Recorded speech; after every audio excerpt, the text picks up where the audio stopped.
The Centresteer Podcast, a Land Rover podcast by Land Rover owners.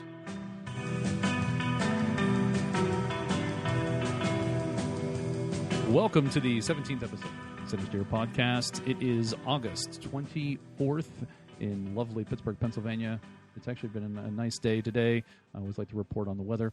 And before we actually get started, I want to let you know that we are aware and trying to work on our audio quality, trying to get it to a consistent level.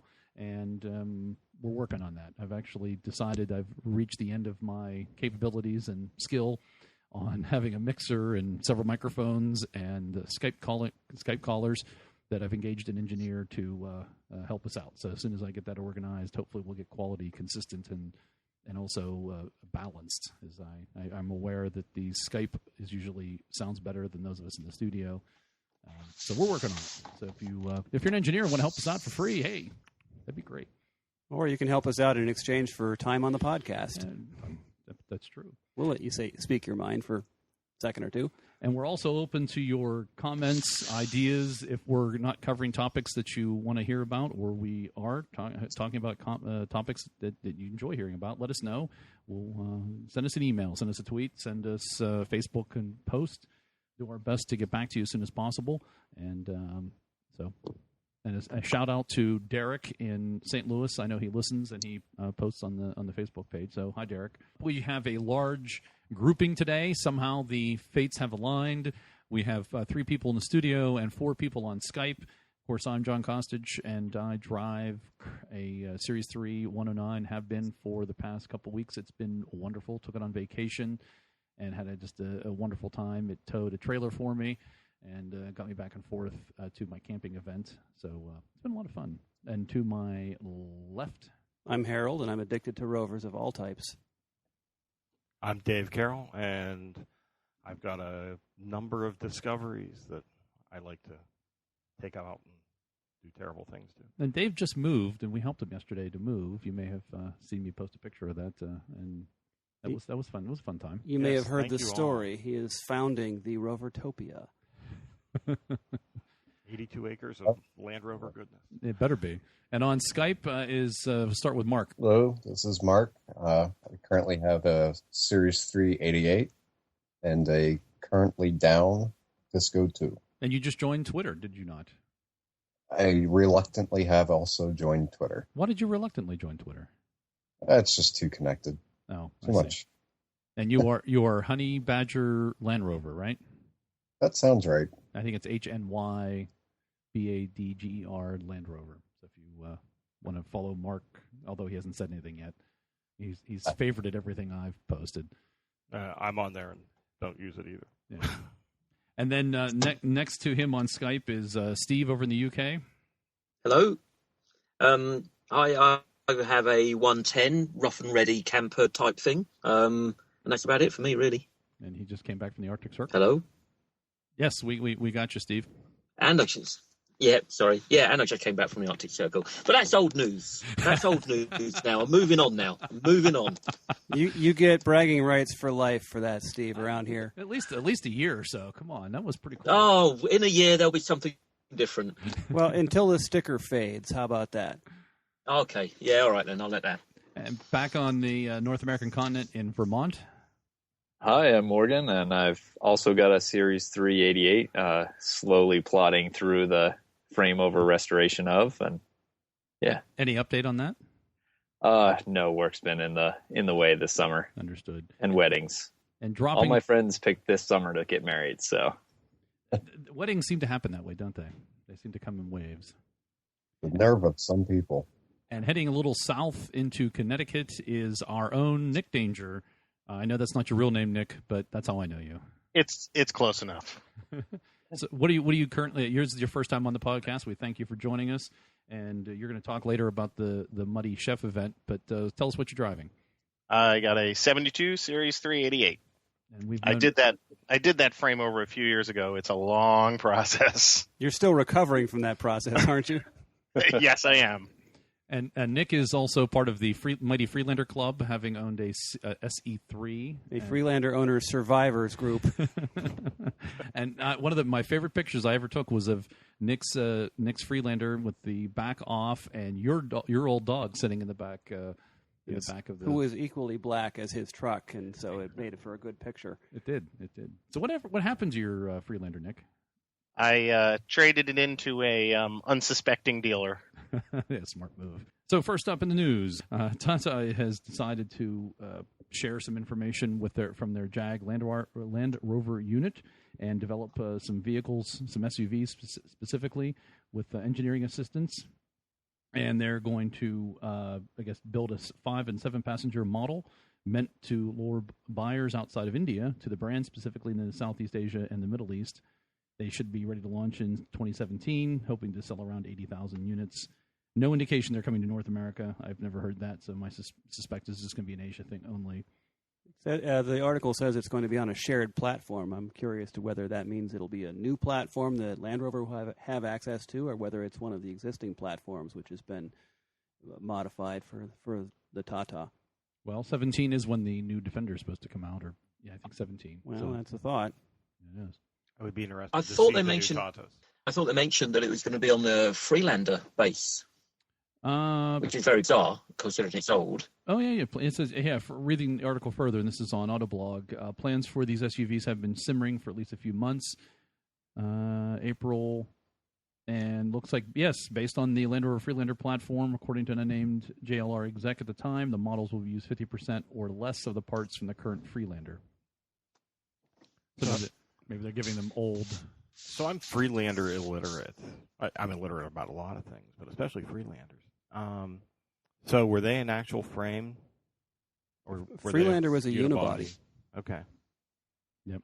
It's really more like a car, which has been made Right. into a Land Rover. And it was also the Volvo, the second Freelander 2, or was it Freelander 3, was an XC? No, the second generation Freelander, which was the LR2 over here, is shared platform with Volvo. Right, that was the XC90? I thought it was a 60. Maybe it's 60 then, XC60. I don't know my Volvo numbers very well. Right. So next up, in North America, well, specifically in the U.S., diesel sales are up 25% for... Woohoo! Yes, and as we're big fans of diesel engines, they have been up, so that's a good sign. But the little interesting fact was that Volkswagen, which is a leader here in the United States, they saw an 8% drop. But it sounds like their sister company Audi took up the slack, and whereas Volkswagen sold 42,000 units, Audi sold 8,100 units. There's also a American company, Chevrolet has the Cruise diesel. And which is actually based on the Opel diesel power plant, so they're buying it out of Europe from their European division. And they sold 3,000 units through June. So yet another high-quality German turbo diesel unit. I think it's interesting to see that Volkswagen has dropped off amidst growth and competition, because they've really... Well, they had a lock on the market for so long. There was right. no competition in the diesels, and now... Well, that's where I'm going. I mean, we really need to take these numbers maybe with a grain of salt. You see, all of a sudden, it's people.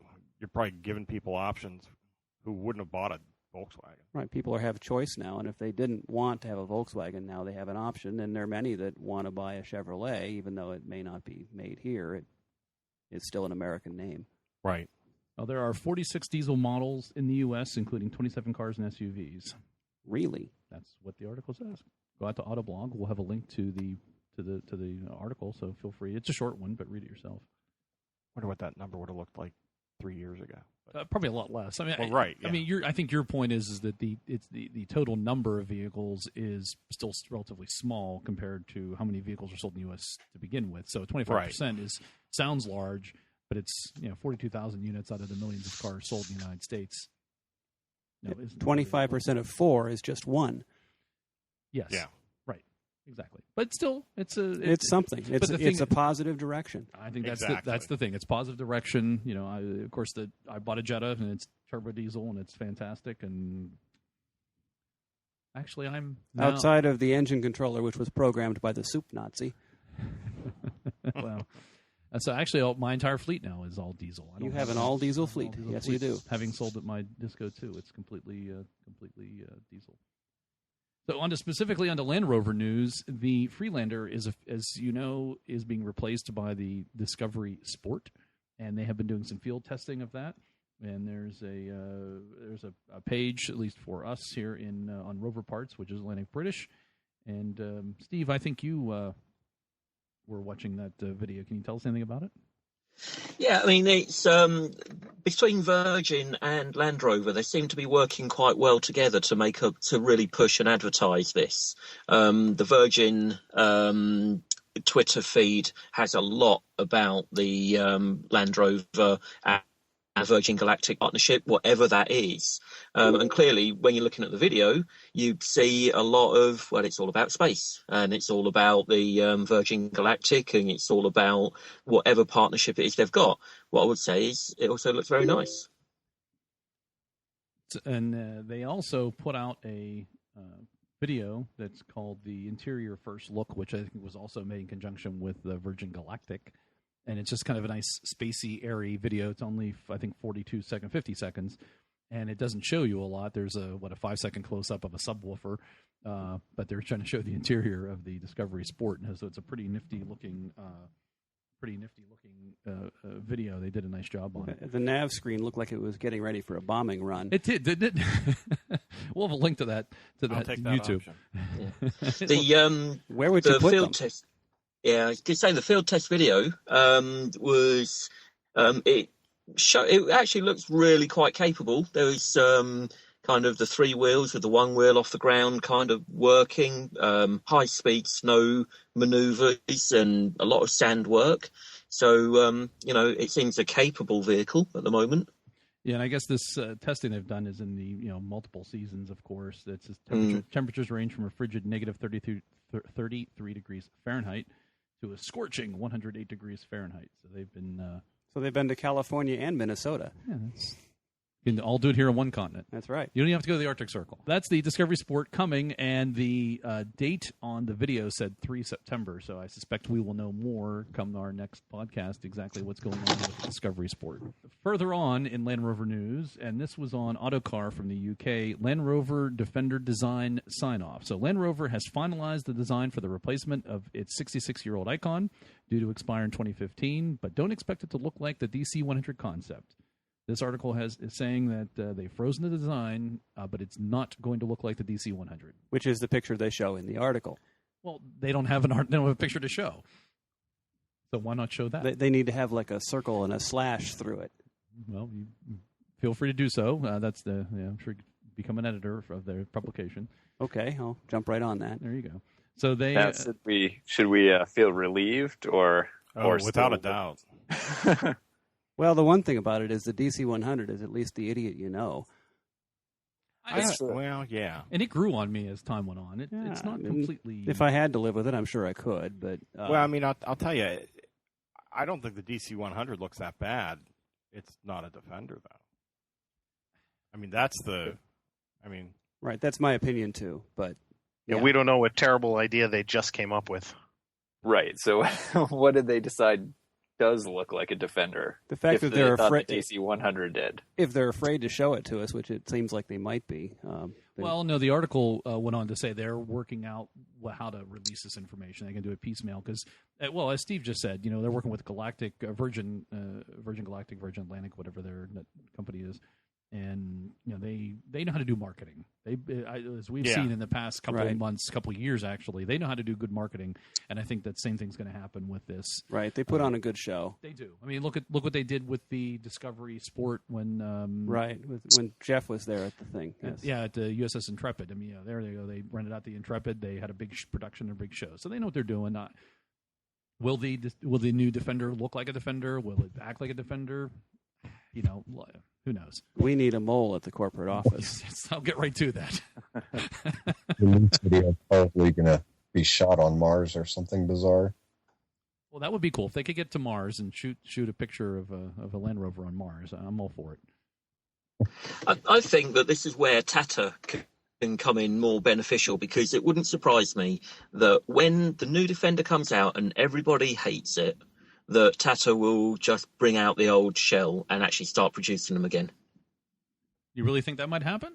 Yeah, it wouldn't surprise me. It wouldn't surprise me at all. Mahindra is still making Jeep CJ2s. Mm.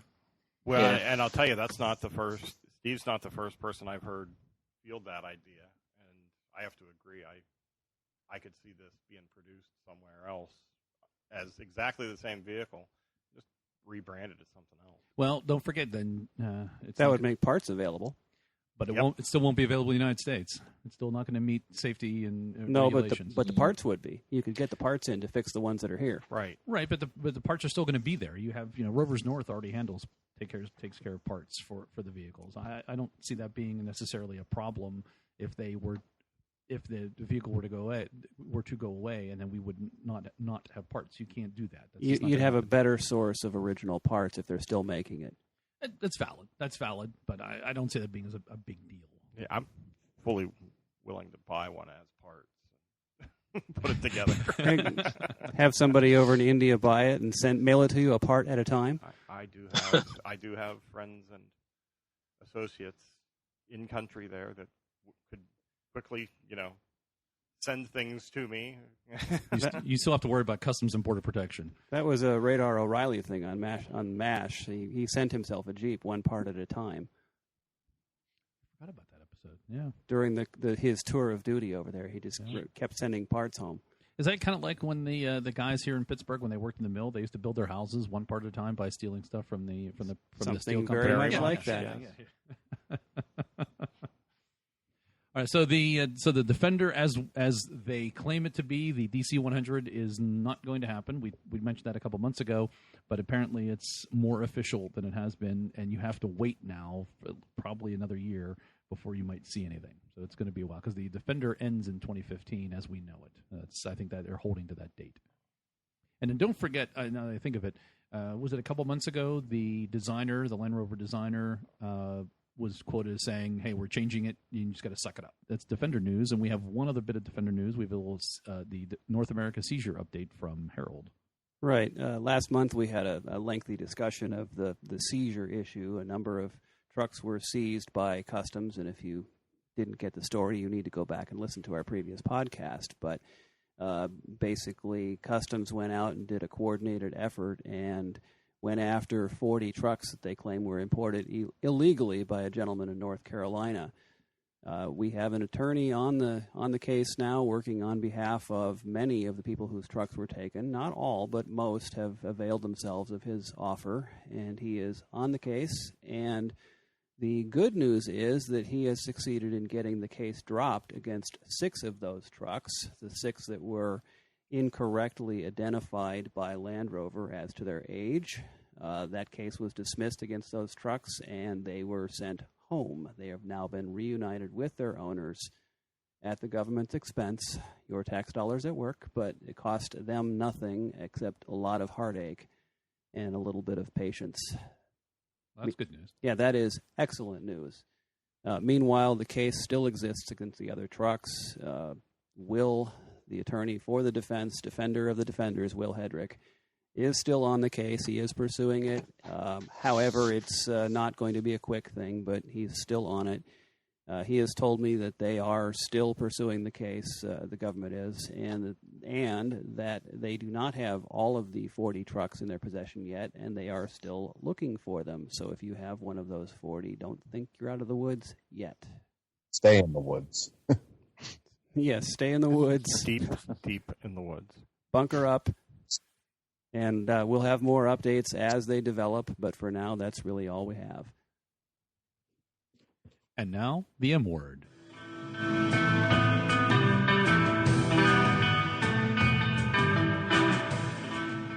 It's been said that those who fail to learn from history are doomed to repeat it.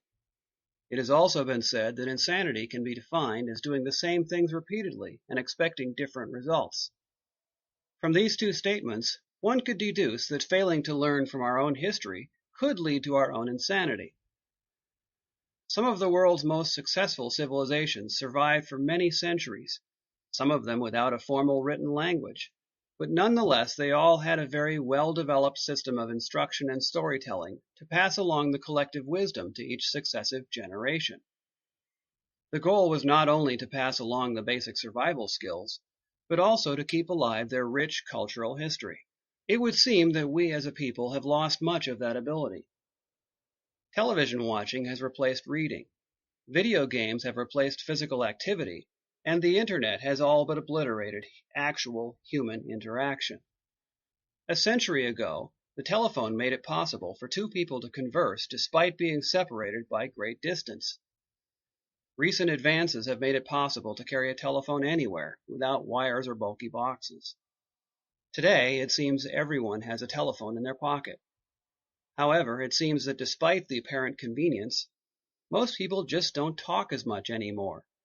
And thanks to text messaging and social media applications, it would also seem they're incapable of communicating with actual words and proper sentence structure. While it is true that all languages evolve, it seems to me the linguistics of texting and tweeting go far beyond mere evolution. When you stop maintaining and caring for your teeth, they don't evolve, they decay. I find it rather ironic that this device that's enabling the decline in our collective intelligence is called a smartphone. In many popular films, the central plot revolves around computers becoming so advanced that the machines rise up and take over, replacing humans at the top of the food chain, at which point the humans are enslaved, or farmed like livestock, or just exterminated like vermin. It always seems like there is some sort of triggering event, or a certain point in time when the machines suddenly become self-aware, and then quickly take over. I propose that a more likely scenario begins not with a sudden awakening of super-intelligent machines, but rather with the gradual extinction of human intelligence to the point where we don't even realize that we've been replaced. How do we prevent our own extinction? We don't have to arm ourselves and hunt down the robots. We just have to let them know that we, the people, are still in charge. Put down the smartphone and step away from the screen. Go outside. Use your feet for propulsion. Get to know your neighbors. Make some new friends. Have conversations that last for longer than 140 characters. Most importantly, exchange real information. Listen and learn from others, and share the things you've learned. Cultivating the collective intelligence is what makes a civilization thrive, and not wither and die. For those of us who share an interest in old cars and trucks, we should especially be concerned. Today's computer-controlled vehicles are too complicated for the average do-it-yourselfer, and far too many so-called professionals rely on diagnostic machines to do their thinking for them. Many new car dealers are incapable of working on a vehicle that can't interface with their diagnostic computer, even if it's from the brand they supposedly represent. There's already a very real shortage of capable, analytical thinkers with basic mechanical skills. Unless we can find a way to cultivate and propagate this important skill set, the old car hobby will be in serious trouble when our generation retires. We can't rely on our public schools, as cutbacks and a shifting focus towards college prep have all but eliminated industrial education. Schools rely on external vocational schools and private trade schools to fill the gap. Smart kids are pushed into academics, and the rest are handed off to other schools. So for those of you with old world skills, diagnostic abilities, or other special talents, it's time to put down your buckets of ice water, because I have a real challenge for you. Seek out young people with an interest in mechanical things. Teach them what you know.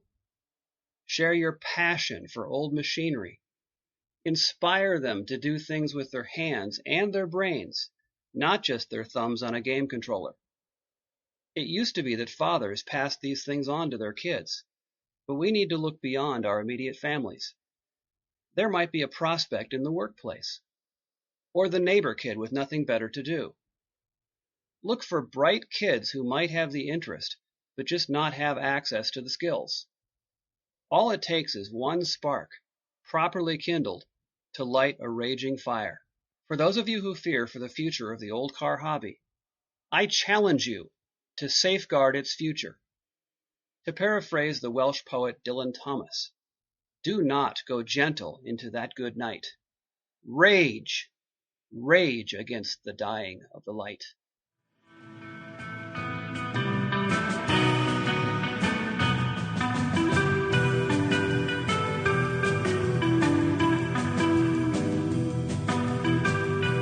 Now it's time to talk about Land Rover events and related other kind of events, expeditions and overland kind of events. There's been a couple that have already happened, and a couple of our folks have attended. First up is the Volar event. Am I saying that right, Morgan?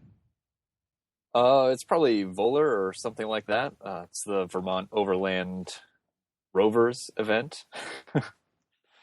They capitalized the L in land to make it VOLR. This was put on by the Vermont Vermont Overland team, who they do various driving tours around Vermont. They put on events. This was my first event, so that was fun to go to an all Land Rover event. Actually hitched a ride down with the photographer from Rovers North, which was nice. I actually got to ride down in 2012 Puma Land Rover Defender 110, so that was awesome. So before anybody, they did let Zach drive it. Okay. They managed to get the coolest toys in to look at. Exactly. So yeah, that was fun. So that nobody gets in trouble here, it is actually a perfectly legal Defender, because they get to import them for a couple of years, just as demo vehicles, because they sell them to NGOs and all of that, and government organizations. So very fun to see that under the exhibition clause. Right. Exactly. That's one you have to apply for and get special permission in writing, but it is doable. Yep. Very fun. Very nice to see a very nice, powerful, modern Defender. Yeah, they get the nice toys over there. Definitely. So that was a nice start. We actually, the event runs from the Friday through Sunday. They have a whole bunch of trails and local, I think they're class 4 roads in Vermont. They're legal state roads, but no longer maintained. So perfectly legal to go off-roading on them. So they had a whole bunch of those set up. I only attended from basically Saturday morning through Sunday morning due to some timing issues. But it was very nice to see obviously all the Land Rovers.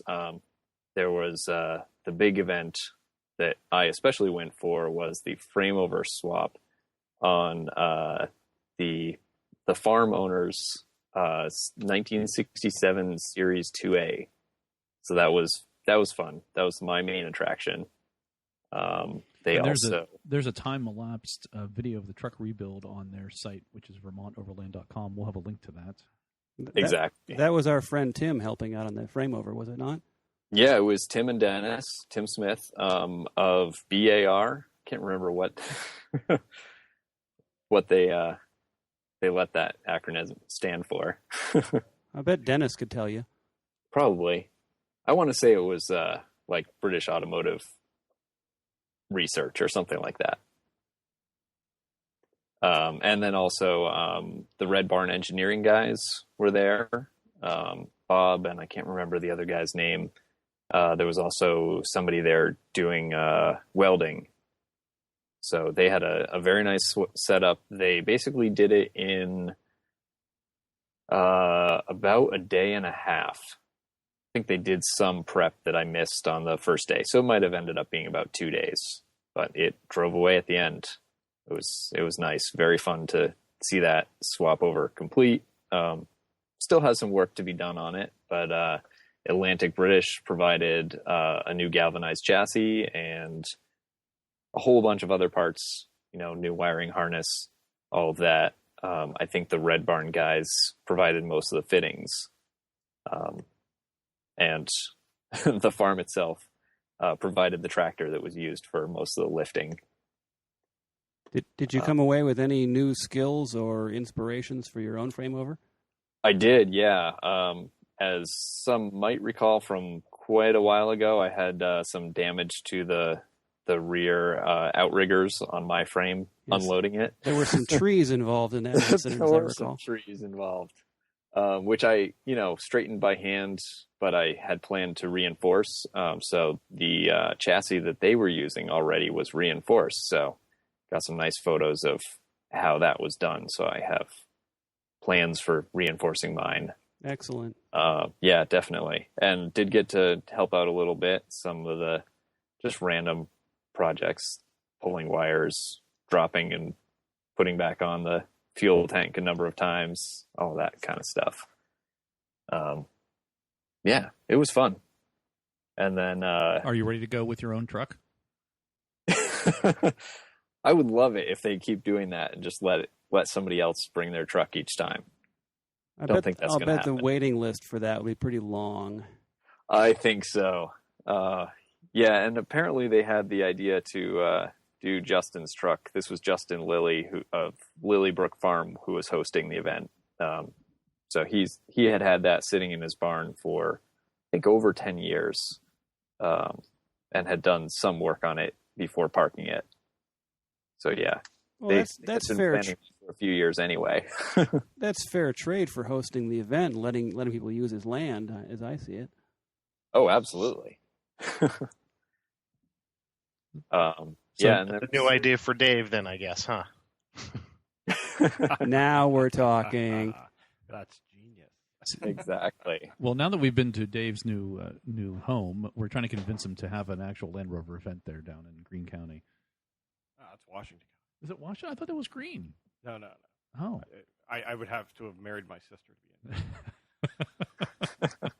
in In addition to all the folks down there who were, there with their vehicles off-roading, Jim McCree, who some may remember an article from the Rovers Magazine put out by Rovers North, that he has been restoring a number of Land Rovers. He recently I guess it was last year, won the Stowe British Invasion. I think he got first and second place. His Series 1 restoration got first place, and I think his Series 2A got second place. So he was there with his Series 1, his Series 2A. He also has a NAS D90 that he restored a number of years ago. He also has a brand new 2014 Range Rover Autobiography Edition. Wow. That was very nice. In addition to all of those, he has, which was mentioned at the very tail end of the last article, he has an electric Series 1 golf cart conversion, which was very fun to see, the kids riding around in, stuff like that. So it's like a half scale. Yeah, just about. So they I think they cut down wings from a Series 1, but most everything else they had to custom manufacture. Sure. But it's a golf cart that looks like a Series 1? I think I need pictures. The farm came with 2 golf carts. So Jim and his mechanic, Glenn Parent, have been also restoring Series 3, so that was fun to chat with them about that.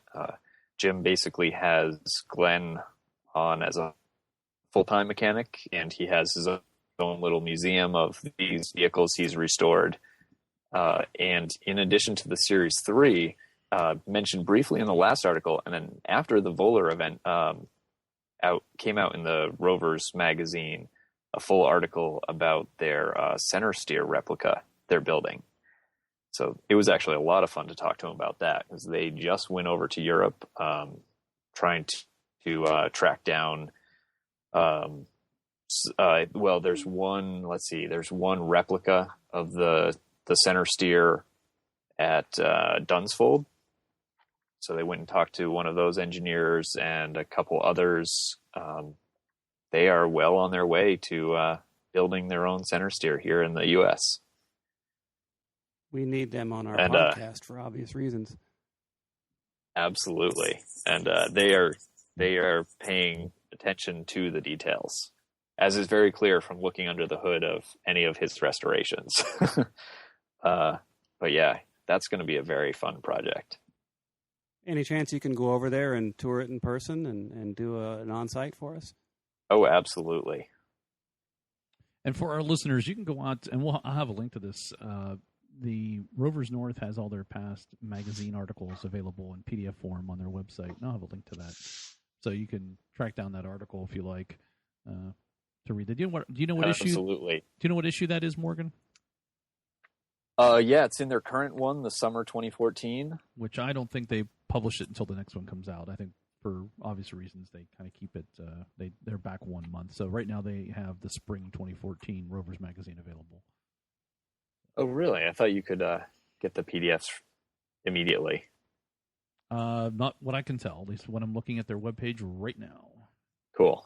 Although it says, oh, wait a minute, there's a link to Rovers Magazine online. Maybe I didn't see this before. They have a new they have a new site specifically for Rovers Magazine, which I think that was for the yes, it was. It was for the masthead. Yes, exactly. The masthead is very similar to the Centresteer masthead. Yeah, where'd they get the that blueprints from? of the Centresteer. Yes, exactly. There's a Centresteer. I guess somebody failed to copyright that. I think they did. Yeah, well, it didn't seem to be copyrighted, which allowed us to use it. Yes, exactly. Well, we're going to have to talk to Jeff about this. Actually, we do need to get Jeff on the podcast again. He's asked to be on the podcast, so we'll have to set something up. That was fun last time he was with us. Mm-hmm, absolutely. Definitely. And he was at the event as well, so that was fun to bump into him. Did he know who you were? He sees a lot of people, so it didn't take long for him to remember me. Well, that's cool. But, that's cool. At least didn't recognize me by sight, obviously. He notionally knew who you were. Exactly. And it was nice to see he was down there in, what does he have for a sports car? Little British blue sports car, which I thought he had a Corvair. Doesn't he have a Corvair? No. He's running around in a Spitfire now. Yes, that's right. Which I believe you provided the top for that, which was keeping him dry. That's correct. Nice. Be hitting them up shortly, I think, for some series parts in exchange. Nice.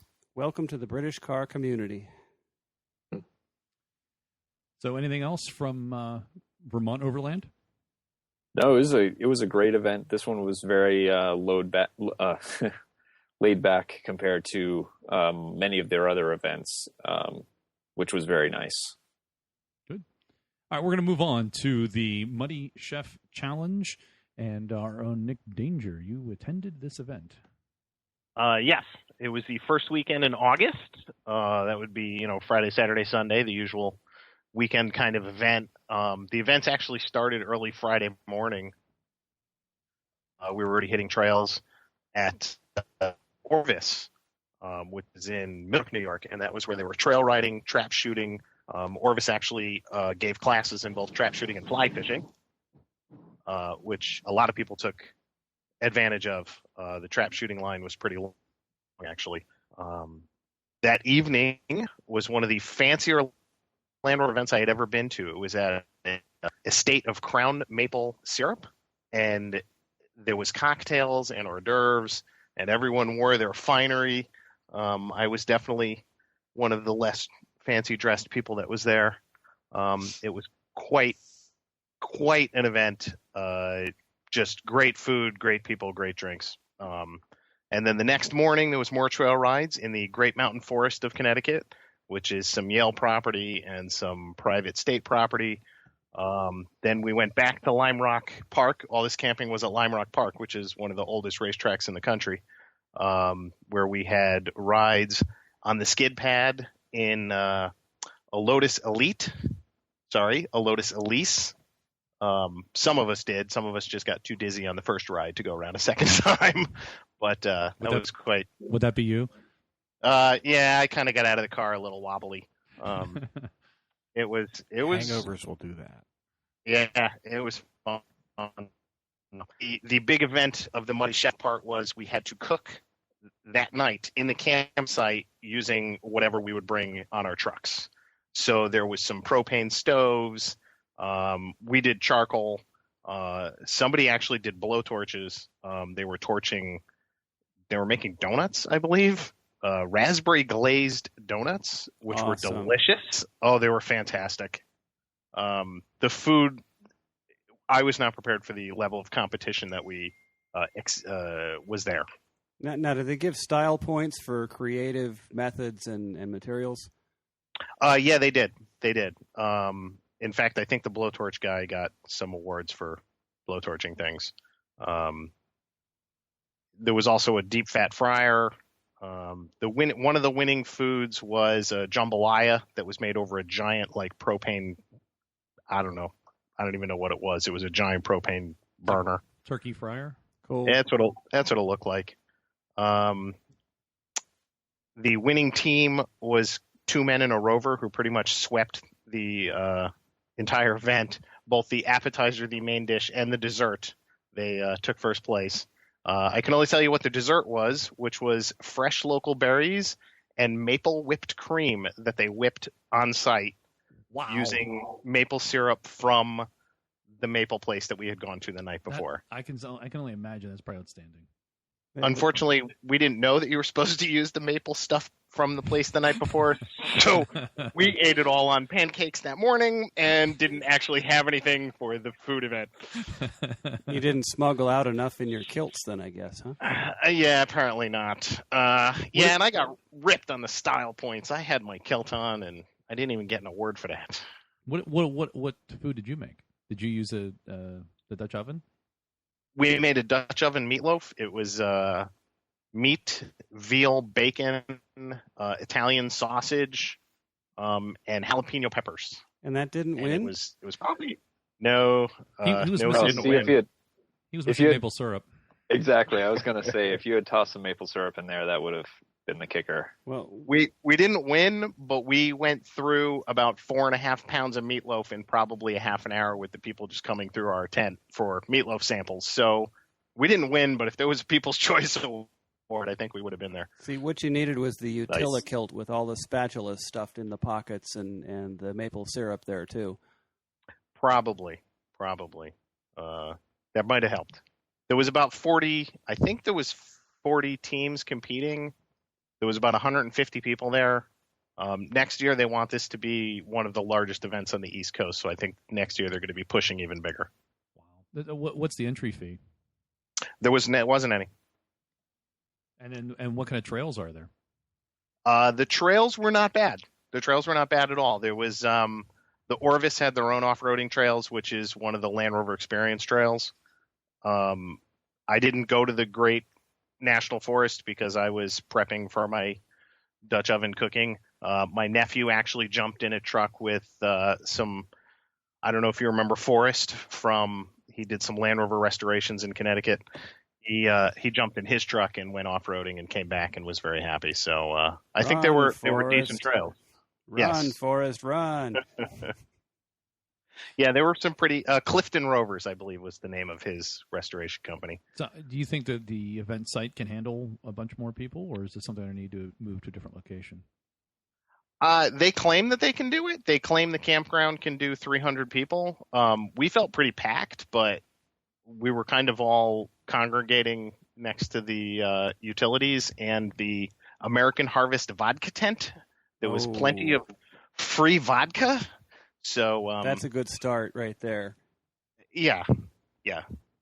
It was fantastic first night when the American Harvest people started making what they called the American Mule, which is American Harvest vodka, ginger beer, and something else, and they were quite delicious. Oh my! I like the list of sponsors for the event. And we'll have a link to their website, of course. But Crown Maple, Harpoon Brewery, which is out of Boston, that's outstanding beer.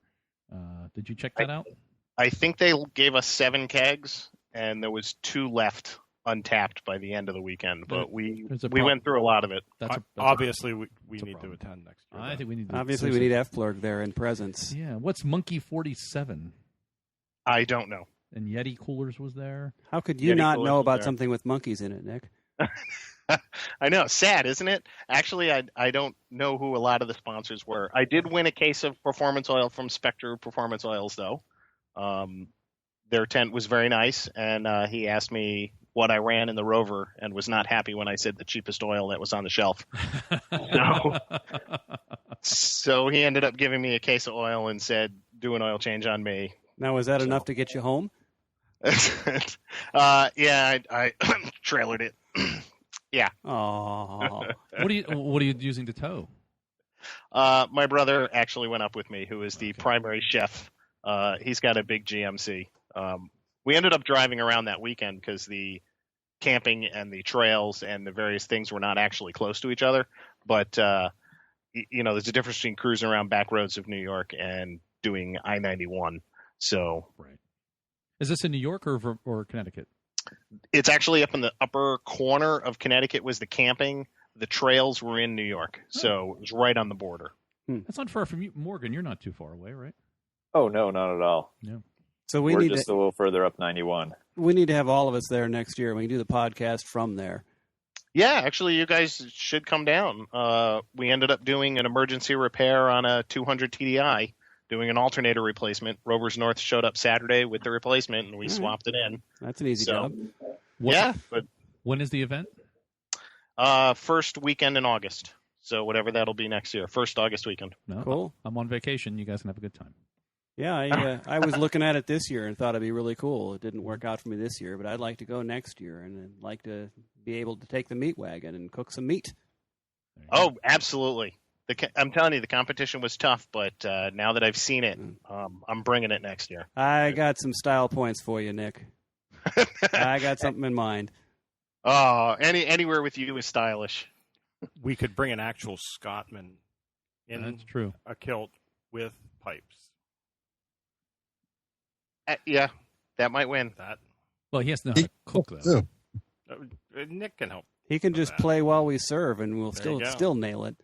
Yeah, there was one of the teams actually presented their food on the hood of a Range Rover. They actually carried the Range Rover hood over with all the plates organized on the hood. That's a good start. I've been thinking about getting one of those military kitchens, maybe to tow. Maybe that might be the Sankey Field kitchen? The Sankey Field kitchen, or even an American version. Yeah. Mm-hmm. That might be a good reason to go. Well, let's move over to Europe and talk about Billings. Yeah, it was its 24th year of running. It's the Billing Land Rover Fest. It's a really good weekend. I only made it for a day, but it's very family oriented. It actually takes place on the Billing Aquadrome, which is a campsite anyway. And so there's already kids amusements and things like that going on. So it makes it very family friendly. It was a good show. It's all the general kind of things, a market, loads of clubs. Probably, if it wasn't every club in the UK, it was very close to it. There were hundreds of Land Rover clubs there. And they were all taking time. They all had about 10 or 15 minutes each to go through the main arena and just kind of talk about their vehicles. And whoever turned up with something a bit flash, then they'd talk about that. So that was quite interesting. They had a gymkhana running, so there was a few people kind of doing time trials around the arena, trying not to knock tennis balls off the top of traffic cones. And then they had a few people that were just generally climbing over each other's Land Rovers with their own Land Rovers. Which is kind of an interesting concept. It's all kind of good fun, really. One of the things that I liked about it particularly was that they had a good show of all the Camel Trophy vehicles and the G4 vehicles. I say all. There was a good show of the vehicles there, and me being a kind of Overland kind of fan, that was really interesting to see and walk around all of those guys. It's generally a good show. What I saw of it, like I say, I was only there for a day this year. Next year's its 25th, so I'm not sure what they've got planned, but hopefully it'll be something fairly major. It's a good show, all. So I was looking at the list of clubs, and you said there are a lot. I guess I'm surprised at the number of clubs there are for Land Rovers in the UK. I guess, well, they're not necessarily all Land Rover specific, are they? There are a lot. I mean, we considering it's only, England, and it's only a small place. Every county must have one or two, and then you have just generally the 4x4 clubs as well. I mean, there are hundreds. Just in my local area here, there are three. I'm a member of one. I've got friends in one of the others, and they're only 20 miles apart. So, there's a lot of clubs around. Well, there are plenty of Rovers over there, of course, too. There are quite a lot. But the interesting thing is that you are able to have so many clubs that you now have clubs that are model-specific. I'm seeing the Series 1 club, the Series 2 club, one I would love, the 101 Forward Control Club. Yeah. That's right, there are. And it is just a whole lot. It's all the discoveries as well. There's a lot of different clubs. And it even starts to break down into the kind of the mud plug-in as well. So you've got clubs just for Land Rovers that go to the pay-and-play quarries and things like that as well, plus green laning clubs, plus just show clubs and so on and so forth. There are a hell of a lot, as John will probably find out soon. That's right. I like the Just Defenders and Series Club. That's interesting. Yeah. Just get right to the point. Yeah. They should have one called Leaf Springs only at that rate. There you go. That's good. And John, since you'll be representing us, maybe you could get the FPLRG listed too. Oh, there. Well, but you'd have to go to billing, and it's billing singular. I just like for the record, not plural like I've been saying. Now, as I understand it, the billing show has been on for a while, Steve. I think you said 25 years. Now, there's also the Peterborough show. Which one is the bigger of the two shows? Peterborough is the daddy. Absolutely. Mainly because it's run, the Land Rover owners, is actually probably the most popular UK magazine for Land Rover. Right. And they organise the Peterborough show. So it makes it the big show, really. Now, has that always been the bigger of the two? I seem to remember, I thought I heard someone saying that billing used to be much bigger and it's been losing some thunder.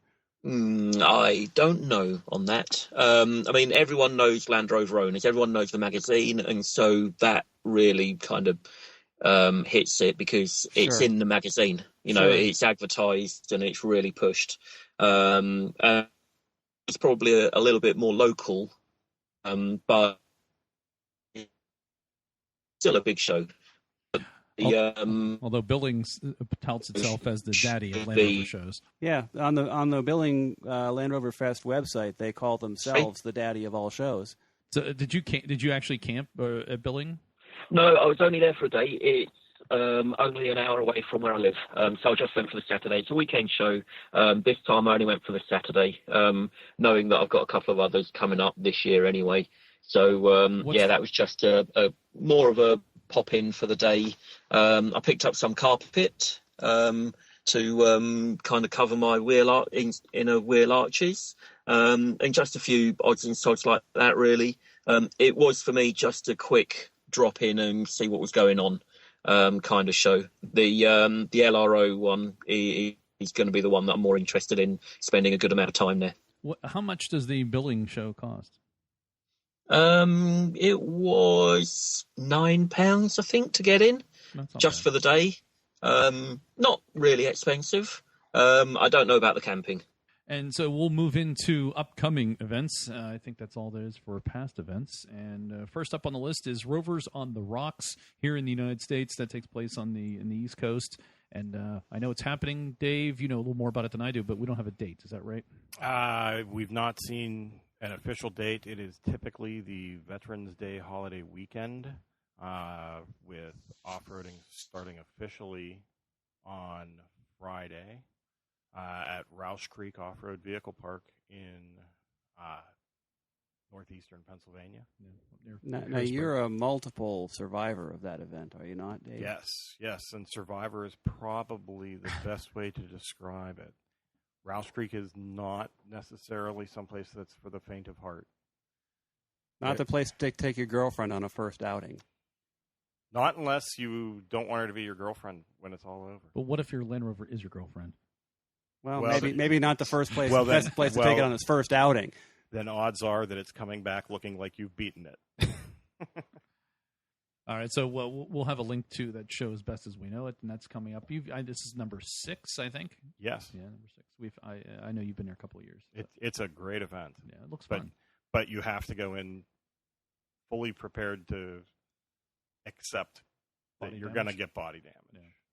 Yeah. As our club prime minister says, if you can't afford to write the truck off, you shouldn't be there. That is, and Roush Creek is a place that can happen very, very quickly.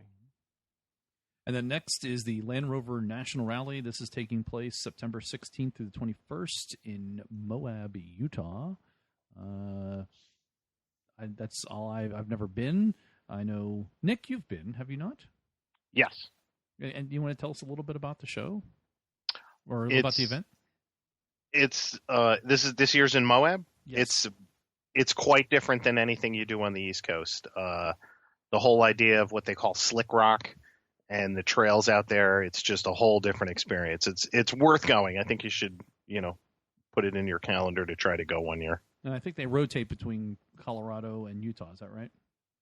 Yeah, they rotate every year between Colorado and Utah. I would definitely try to go to the Utah thing just because, as I said, it's so different than East Coast. There's no trees, there's no mud. It's just it's sand and rocks, but it's not like rock crawling. It's a whole different thing. I've been to Moab in that area, and it looks like it really does look like Mars. And exactly, you feel like you're on a different planet. But it's the usual Rover guys. Everybody out there is great. I was met with open arms, even though I ended up flying in and renting a minivan, which was embarrassing. But I was still accepted and had a great time. Actually, I met King Bill out there, and King Bill and I rode trails together. Now, that's not the first time you've shown up at a Rover event in a van now, is it? It's the first time I ever shown up in a van. I thought you showed up at one of our events one time in a van when you first met us. People were giving you a hard time about it. No, he can't. Well, yeah, that was a work van. I guess I guess you could say it was the second time in a van. Yes, we met him at a MAR event many years ago, and yeah, I think he did jump in a van. Who's the jerk in the company work van?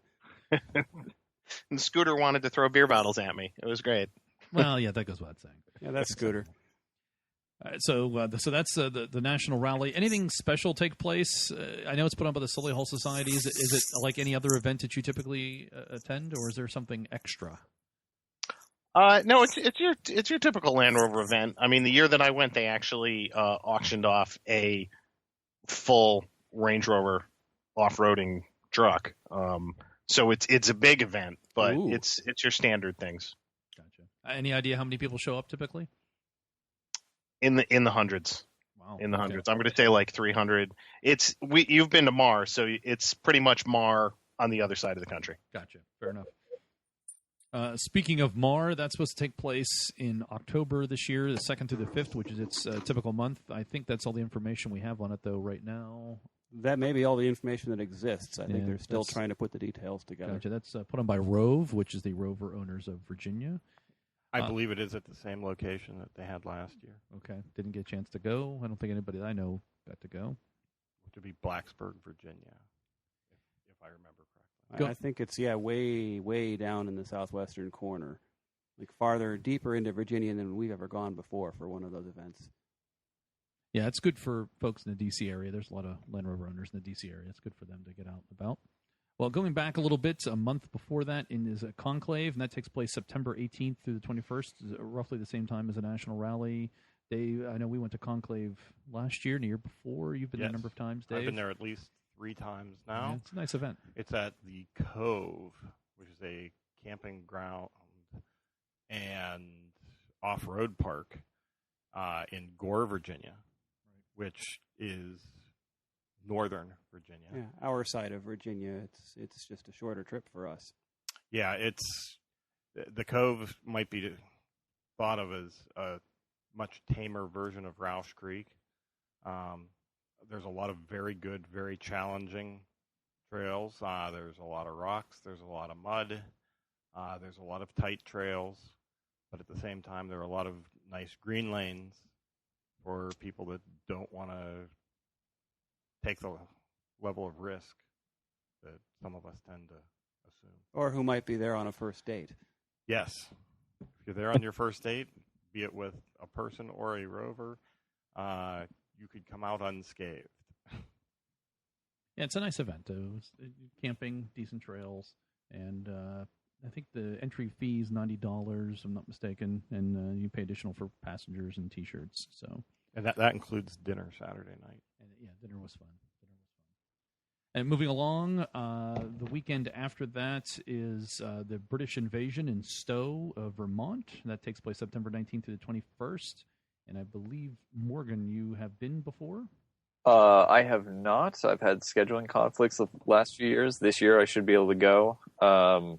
This year, Land Rover is not the highlighted marquee, but it's one of the only British vehicle shows in the area, so all the Land Rovers crawl out of the woodwork. Kind of like the Vintage Grand Prix here in the Pittsburgh area. Exactly. And then that same weekend is Peterborough, which is the Land Rover Owners International Show taking place in Peterborough, United Kingdom. And can you tell us a little bit about that, Steve? Yeah, I would say it's the premier show for the UK. Land Rover Owner International is the main magazine that we have in the UK. Everybody knows this show's taking place, and it should be the big one. September 20th to 21st, so it's only over the Saturday and Sunday, but camping starts from Friday. They have an off-road course there as well. Loads of exhibitions, loads of stalls and traders and so on going there. The clubs will all be there as well, and they have entertainment on the Saturday night as well, which is normally a local live band or two playing. It should be a good night, a good weekend, really. And I'm having a special guest. Yes, you are. I have decided, just because I felt like it, I am going to fly over to the UK and actually attend that show. You've been nice enough to say you'll pick me up at the airport and let me sleep in the 110, right? Absolutely. So if you are UK based, and I'm going to try to meet up with us, me and Steve, and we can be happy to chat and talk with you. And I'm going to take some recording devices and hopefully do some field reporting from the show and other places. I'm also hoping to attend I've sent my money in for the Land Rover Experience and Factory Tour, because why not? I've never. You've made the trip. You've got to do it. Absolutely, yeah. I haven't been. I spent a lot of time in London, and I've never really been too far out of London. So my plan this time is to stay out of London and do some things like maybe Manchester or Solihull. Well, when you were in London, that was before your addiction set in. It was actually. Although London is where my addiction set in. The seeds were planted there. Definitely, they were. My second trip in 1999. I saw a Freelander in Berkeley Square, and I was like, "What is that?" And then I checked it out on the internet later, and that's how my Rover addiction started. Little story for you. That's what happened. And it's been all downhill since then. So yes, I will be attending. I'll try to tweet as best as possible if I'm depending on how connectivity is there, and I suspect it'll be difficult, but I'll try to tweet a little bit and talk about it and do some field reporting. I may post something from there. We'll see what happens. So that's the Land Rover International show. I thought about trying to go to the show after, but I just can't swing the vacation. And that's the what's that? Adventure Overland? Is that the show, Steve? Yes, it is. And I think Shall I talk about that now? Yeah, absolutely. I think you're gonna. That's the big one you want to attend this year, right? That's the main one for me. It's not Land Rover based. It's the weekend after the LRO show, but it is all about anyone and everyone who travels overland. So it's all marks, all makes, motorbikes as well, it will be covering everything from mechanics, bush mechanic kind of work, the vehicles. There are some amazing vehicles that go to this, huge ex-military. I wouldn't even know what they're called, to be honest. They're just very, very big, that have been made into what look like houses, to be honest. And so, yeah, it's a big show, this one. One that I'm looking forward to give me a few more ideas and a few more things that I would like to do to this old 110 before I head off on my next overland journey. You got to shoot me some pictures of some of those 8-wheel drive Mans. Oh, seriously, they are awesome. I will, absolutely. So what is your next journey? Have you decided? It's looking like Morocco at the moment, via the Pyrenees. So it'll be, again, another 3 weeks, probably 4,500 miles, heading down to Marrakesh and Casablanca. Does that Aboard the Marrakesh Express. Well, not so much of an express, but, 50 miles an hour trundling. As express as a vintage Landy will do. Yeah, exactly. Will you visit a bit of the Empire at Gibraltar?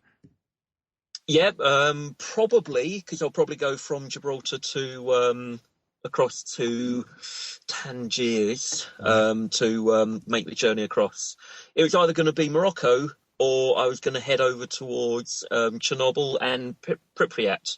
But considering there's a few issues in Ukraine at the moment, I'll probably skip that. I think that's smart. Yeah. Yeah, Chernobyl doesn't even... That's an interesting alternative, Steve. I think I like the Morocco better myself. But... I would love to go to Chernobyl. Really? Okay. Yeah, absolutely. It's actually safe-ish now. It's not quite so warm. Yeah, not quite so warm, and although you do kind of tingle a bit as you walk around. It's just a ghost town, and nature is taking over again. So it's just a very interesting place to go. If Clarkson can do it, I guess you can. Yeah, exactly. It look amazing. I'd love to see it myself with a Geiger counter. I'm sure you're probably required to take one. Maybe a safety badge or 3. Yeah, I mean, the what they say is that the level of radiation there now is less than a chest X-ray. For what time period? Well, if you're there for the day, then it's less than a chest X-ray. Oh, okay. So don't break down and have to get out and work on it. Well, that might be the problem. I know that they are actually starting to repopulate some of those areas that they had previously evacuated. I'm sure the closer you get, the better, the little worse it is. But yeah. Well, they're moving in older people and folks that, to be perfectly honest, it sounds like they're not going to be around long enough. Yeah, some people didn't move out. They hung around, and they're still there, which is very, very strange. But yeah, nature's taking over again now. There's a lot of dogs, a lot of birds, and apparently with no ill effect or anything like that now. When you actually go near the old power station, then it gets a little bit scary, apparently, the levels of radiation. But in the local town-ish, it's fairly safe. If anyone plays Call of Duty, you'll know exactly where it is, because it plays a big part in one of the I think it was in Modern Warfare 1 or 2. Pripyat plays quite a big part in that, and it's fairly safe apparently now. Okay. So then, and before that is the Metal Dash weekend, and that takes place September 26th through the 28th. Yes, that's it's right over the border in Massachusetts, lower Massachusetts, right by Connecticut. From what I can tell, I've never been before. From what I can tell, it's a lot of serious truck owners, although occasionally they let some of us with the plastic bits on our dash attend, those fancy people. But it's more or less a swap meet, some green laning, and a big camp out for everyone to get together. I don't think it's a big off-roading type event. I think they do somewhat of an English trials event at the very end, but yeah, it's mostly swap event from what I hear as well, camping and all of that. Well, I am going to try to get there, so I'll give you a report afterwards. Good. Well, we'd like that. It would seem a little weird driving in there without a metal dash, though. I can break some plastic off. That'll work. I might have to do the metal dash upgrade to my P38. But isn't the Series 3 dash just metal covered in plastic? More or less. Yeah, I yes, think there Series is metal 3 in there somewhere, definitely. It's not that deep in there either. Actually, usually it's something that once was metal. Now it's more iron oxide. Well, yes. I was talking about OEM, original out of the factory. I believe the gauge panel is all Bakelite, isn't it, Harold? It's a polymer of some sort. I'm not sure exactly. Yeah, because mine's cracked pretty bad. The steering wheel and all of that is definitely Bakelite. Yeah, it's something that turns to goo when it gets wet. As the blackened hands after moving Mark's truck into my shop has told me. It's organic. It breaks down. Moving on to October 3rd through the 5th, which is same weekend as MAR, is the Overland Expedition East. And this is apparently a new event. I know one of our panelists, Mike Henniger, is going to attend this year. And it's new, right? So this is a smaller version or an East Coast version of the Overland Expedition? Well, I don't know about size, but they are billing it as the East Coast version of the Overland Expedition. That would be cool. That event always looks pretty interesting. That usually takes place on the West Coast, or actually Arizona. Okay, Colorado, something like that. Okay, so hopefully we'll get Mike to talk about that after he gets back. I do not have enough vacation to attend, so maybe if anybody else is going to go, we'd like. Where is that? Asheville, North Carolina, or the vicinity. Oh, nice. Nice. Yeah. And as I understand it, Mike is going in his representative capacity for his day job, but he's looking forward to being able to check it out at the same time. Yep. Yeah, Scooter will be in attendance also. Oh, good. Well, wonderful. Mike and Scooter and 100 knives. That sounds like a good combination. There's going to be a motorcycle involved and a bunch of off-roading. And a lot of Band-Aids. Yeah, put all of that together, and it should be a very exciting weekend. Yeah. And then the weekend after that is the Northeast Overland Rally and Workshop. That's going to take place October 9th through the 12th. And who knows more about that? I know a little bit more about that. I think it's with the exception of winter, it's similar to Winter Romp. That basically it's a rally to just sort of go around and go through Vermont and, visit the local businesses and all of that.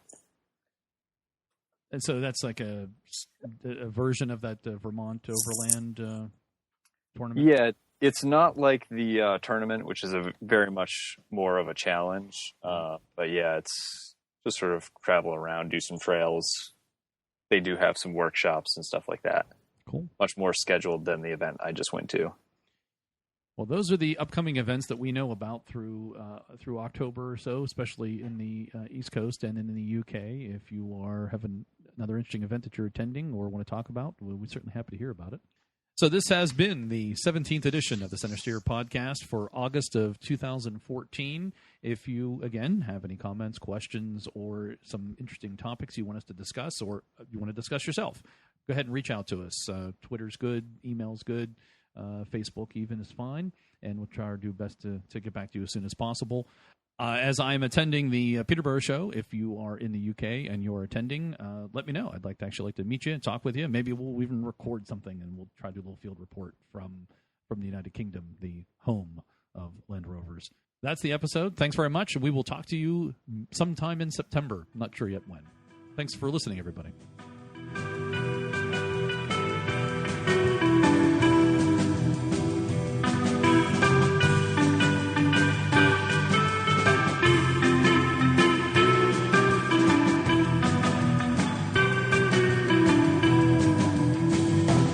The Centresteer theme song, Sunset Rider by the Tritons, is available from Nibio's Music Alley.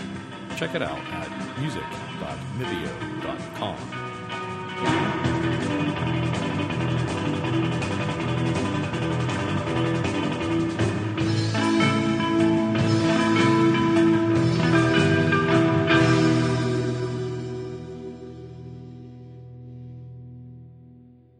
Steve, if you let him sleep in the truck, don't leave the keys in it.